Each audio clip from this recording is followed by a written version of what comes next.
दोस्तों, मध्यकालीन भारत में मुगल साम्राज्य का पतन एक बहुत ही महत्वपूर्ण विषय है। आइए जानें उनके बारे में और उन्होंने भारतीय इतिहास को कैसे प्रभावित किया। मुगल साम्राज्य पूर्व आधुनिक युग के दौरान मध्य एशिया के सबसे बड़े साम्राज्यों में से एक है। उनकी भव्यता और धन संपत्ति की खबरें यूरोपीय देशों में चर्चा का विषय थीं। अंग्रेज इन कहानियों से आकर्षित हुए और उन्होंने भारत पर शासन करने की योजना बनाई। यह संस्कृति विरासत सोने महंगे पत्थरों से समृद्ध था, इसीलिए इसकी तुलना तुर्की और फारसी साम्राज्य से की जाती है। मुगलों की दरबारी संस्कृति बहुत परिष्कृत थी, लेकिन जैसा कि हम जानते हैं, अंत में सब कुछ बिखर जाएगा। मुगल साम्राज्य के पतन के पीछे कई कारण थे। मुगल साम्राज्य, जिसे मोगल साम्राज्य के नाम से भी जाना जाता है, मुगलों ने 16वीं और 17वीं शताब्दी के दौरान भारत, पाकिस्तान और बांग्लादेश की भूमि पर शासन किया। मुगल जातीय रूप से मंगोल थे, लेकिन धर्म से वे इस्लाम धर्म के अनुयायी थे। पहला मुगल साम्राज्य बाबर था। वह दिल्ली में अफगान शासन के बाद 1526 में एक स्थिर साम्राज्य स्थापित करने वाला व्यक्ति था। ऐसा कहा जाता है कि बाबर चंगेज खान और तैमूर लंग नामक दोनों खतरनाक नेताओं से जुड़ा था। बाबर के बाद हुमायूं उसका बेटा साम्राज्य बना। हुमायूं का बेटा अकबर भारतीय इतिहास के सबसे मशहूर बादशाहों में एक था। उसके काल में मुगल साम्राज्य का बहुत विस्तार हुआ। दक्षिण भारत के कुछ राज्यों को छोड़कर पूरा भारतीय उपमहाद्वीप उसके शासन में था। वह न केवल एक महान योद्धा था, बल्कि एक महान शासक भी था। उसके अधीन दूसरे धर्म के लोग सुरक्षित महसूस करते थे। वह आम लोगों के साथ अविश्वसनीय रूप से अच्छा व्यवहार करता था। उसके समय में भारत अपनी अपार संपदा के कारण सोने की चिड़िया के रूप में जाना जाता था। उसने धर्म की स्वतंत्रता, शिक्षा प्रणाली, स्वास्थ्य प्रणाली आदि में सुधार किया। अकबर के बाद उनके बेटे जहांगीर ने 1605 से 1627 तक भारत पर शासन किया। उनके बेटे शाहजहां ने 1627 से शासन किया और प्रसिद्ध ताजमहल बनवाया। उन्होंने मुगल संरचनात्मक विरासत को दूसरे तरीके से समृद्ध किया। शाहजहां के बाद उनके बेटे औरंगजेब ने साम्राज्य संभाला, लेकिन 1707 में औरंगजेब की मृत्यु के साथ ही पूरा साम्राज्य बिखर गया। मराठा और अफगानों ने बार बार उनके साम्राज्य को नष्ट किया। मुगल साम्राज्य के पतन के पीछे कई कारण हैं। अगर आप इतिहास पर नजर डालें तो पाएंगे कि मुगल साम्राज्य के पतन के पीछे कई कारण थे। जहांगीर के बाद के शासक कमजोर और फिजूल खर्ची करने वाले माने जाते थे। आइए इतिहास पर एक नजर डालते हैं। मुगल साम्राज्य के पतन का पहला कारण कमजोर इरादे वाले शासक।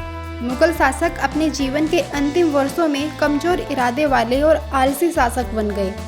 औरंगजेब के बाद शासक अक्षम हो गए। उनका अधिकांश समय शराब और औरतों में बर्बाद हो जाता था।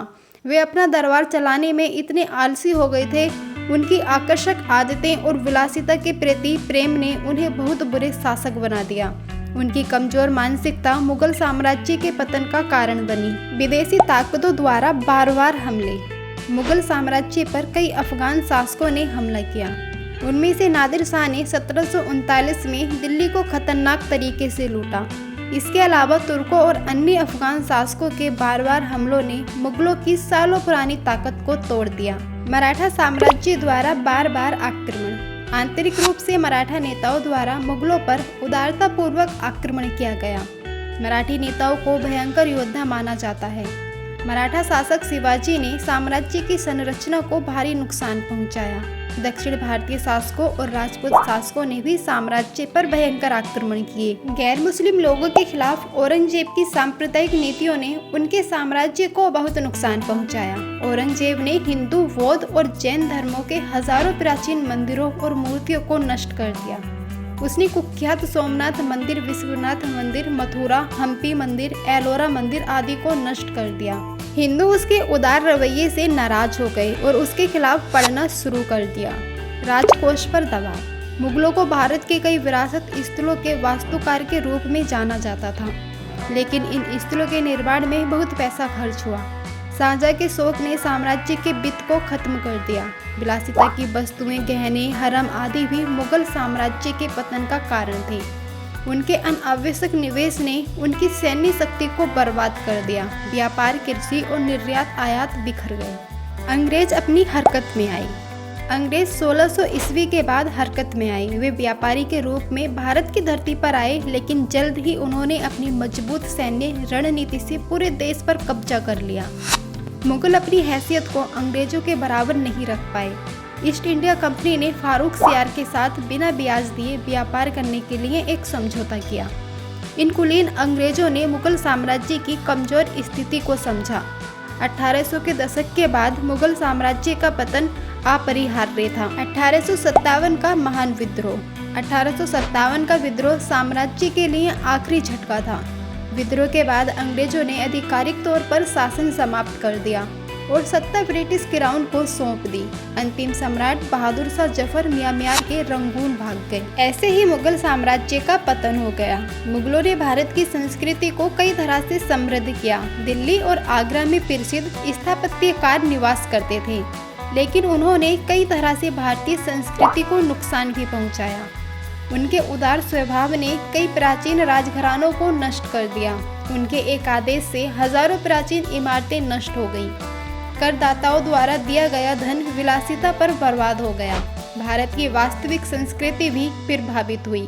मुगल साम्राज्य के पतन के साथ ही इतिहास में एक नया युग शुरू हुआ। दोस्तों, आज के इस वीडियो में हमने आपको बताया है मुगल साम्राज्य का पतन कैसे हुआ था। वीडियो अच्छी लगी है तो वीडियो को एक लाइक करके चैनल को सब्सक्राइब कर ले और साथ ही बेल आइकन बटन दबा दे ताकि आने वाली वीडियो सबसे पहले आप तक पहुंच जाए। धन्यवाद। नमस्कार।